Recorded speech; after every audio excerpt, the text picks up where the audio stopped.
আমাদের একটাই দাবি, 5ই আগস্টকে স্বাধীনতা দিবস হিসেবে ঘোষণা করা হোক।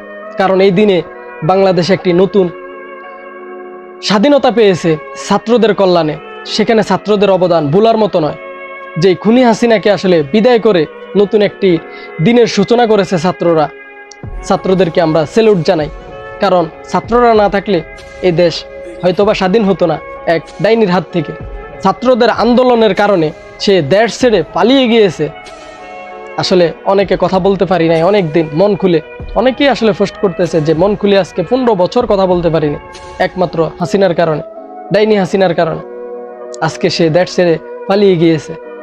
কি নির্মম ইতিহাস, এটাও মানুষ স্মরণ রাখবে, ইতিহাস হিসেবে স্বর্ণাক্ষরে লেখা থাকবে যে এক ডাইনি কিভাবে দেশ ছেড়ে সে পালিয়ে গিয়েছে।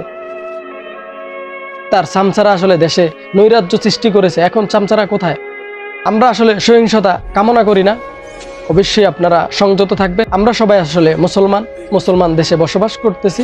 আমরা আসলে সংযত রাখি নিজেদেরকে। যে যে দল করুক না কেন, আমরা আসলে মারামারি হানাহানি এটা না করাটাই ভালো। অবশ্যই সবাই চেষ্টা করবেন যাতে কোনো মারামারি অথবা হানাহানি না করার জন্য। কারণ আমরা সবাই ভাই ভাই। সে প্রতিহিংসা করছে তার জন্য আপনি করবেন, এটা কোনো কথা নয়। কারণ এটা আমাদের ইসলাম এই শিক্ষা দেয়নি।